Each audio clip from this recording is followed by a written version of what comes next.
முக்கிய செய்தி, செந்தில் பாலாஜி அமைச்சராக தொடர வேண்டுமா? பிணையை ரத்து செய்ய கோரிய வழக்கில் உச்சநீதிமன்றம் கேள்வி எழுப்பியிருக்கிறது. தற்போது கிடைத்திருக்கக்கூடிய முக்கிய செய்தியாக பார்த்து வருகிறோம். இது பற்றிய கூடுதல் விவரங்களை செய்தியாளர் டார்வின் வழங்க கேட்கலாம். டார்வின், இந்த விவரம் குறித்த முழுமையான தகவல்களை சொல்லுங்க. அமைச்சர் செந்தில் பாலாஜிக்கு எதிராக போக்குவரத்து துறையில் பணம் பெற்றுக்கொண்டு வேலை வழங்கியதான ஒரு ஊழல் குற்றச்சாட்டு என்பது இருந்து வந்தது. இந்த குற்றச்சாட்டை அடுத்து இது தொடர்பாக வழக்கு பதிவு செய்யப்பட்டிருந்த நிலையில் இந்த விவகாரத்தில் அமலாக்கத்துறையும் சட்டவிரோத பணி பரிவர்த்தனை என்ற ஒரு வழக்கை தொடர்ந்தது. இதில் செந்தில் பாலாஜி கைது செய்யப்பட்டு சிறையில் அடைக்கப்பட்டிருந்தார்.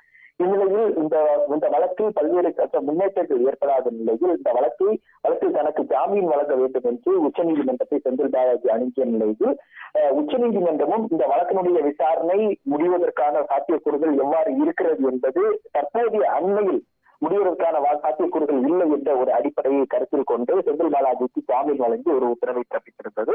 இதனை அடுத்து ஜாமீன் பெற்றவுடனாக சில தினங்களிலேயே செந்தில் பாலாஜி தமிழக அமைச்சரவையில் அவர் சேர்க்கப்பட்டிருந்தார். அமைச்சராகவும் அவர் பதவி வகித்து வருகிறார். இதனை அடுத்துதான் இந்த வழக்கில் பாதிக்கப்பட்டிருந்த வித்யாகுமார் என்பவர் உச்சநீதிமன்றத்தில் ஒரு மனுவை தாக்கல் செய்திருந்தார். அது செந்தில் பாலாஜிக்கு ஜாமீன் வழங்கிய உடனாக அவர் அமைச்சராக பதவியேற்றுக் கொண்டார். ஜாமீனுடைய வழக்கு விசாரணையின் போது தான் அமைச்சராக மாட்டேன் என்று ஒரு உறுதிமொழியை அளித்திருந்தார்.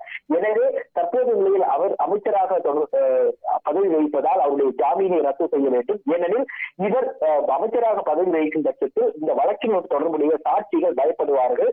எனவே அதிகாரமிக்க இவருடைய இந்த அமைச்சர் பதவி என்பது அவர் இருக்கும் பட்சத்தில் 212 அரசு ஊழியர்கள் இந்த வழக்கில் சாட்சிகளாக இருந்து வருகிறார்கள். அவர்கள் முன்வந்து சாட்சி சொல்வதற்கான பயம் ஏற்படும் என்ற ஒரு விஷயத்தை பதிவு செய்திருந்தார்கள்.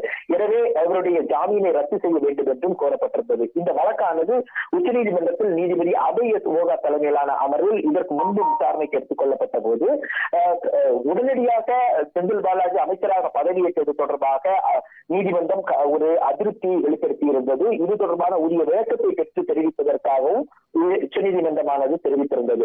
இந்நிலையில் இந்த வழக்கினுடைய விசாரணை மீண்டும் இன்று வந்தபோது மொத்தம் இந்த வழக்கில் 223 சாட்சிகள் இருக்கிறார்கள். அதில் 212 பேர் அரசு ஊழியர்களாக இருக்கிறார்கள் என்ற ஒரு விஷயத்தை தமிழக அரசானது ஏற்கனவே ஒரு தங்களுடைய அறிக்கையை தாக்கல் செய்திருக்கிறது. அதனை மனுதாரர்கள் தரப்பில் சுட்டியும் காட்டினார்கள். இதையடுத்து நீதிமன்றமானது பல்வேறு கேள்விகளை எழுப்பியிருக்கிறது. குறிப்பாக இந்த வழக்கின் குற்றச்சாட்டு என்பது ஒரு தீவிரமான விஷயமாக இருக்கிறது. செந்தில் பாலாஜி அமைச்சராக தொடர வேண்டுமா என்பதை கேட்டு தெரிவிங்கள் என்று செந்தில் பாலாஜி தரப்பிற்கு அவர்கள் கண்டிப்புடன் தெரிவித்திருந்தார்கள். குறிப்பாக அமைச்சராக இவர் இருப்பதை 212 அரசு ஊழியர்கள் சாட்சிகளாக இந்த வழக்கில் உள்ளார்கள். அவர்கள் பயப்படுவதற்கான வாய்ப்பு இருக்கிறது என்பதையும் நீதிபதிகள் தெரிவித்தனர். எனவே அமைச்சராக தொடர வேண்டுமா என்பது செந்தில் பாலாஜியிடம் கேட்டு தெரிவிக்க வேண்டும். குறிப்பாக அவர் அமைச்சராக தொடர வேண்டும் என்று அவர் விரும்பினார். இந்த வழக்கினுடைய மெரிட் அடிப்படையில் நாங்கள் இந்த வழக்கை விசாரணைக்கு எடுத்துக் கொள்வதாகவும் நீதிமன்றமானது தெரிவித்திருந்தது. இதனையடுத்து இந்த வழக்கை மார்ச் 4ஆம் தேதி பிற்பகல் 3:30 மணிக்கு மீண்டும் விசாரணைக்கு எடுப்பதாகவும் அன்றைய தினம் இந்த விவகாரத்தில் செந்தில் பாலாஜி அமைச்சராக தொடர வேண்டுமா என்ற ஒரு விவரத்தை விளக்கமாக தெரிவிக்க வேண்டும் என்று செந்தில் பாலாஜி அறிவுறுத்தி வழக்கை ஒத்தி வைத்திருக்கிறார்கள். விவரங்களுக்கு நன்றி டார்வின்.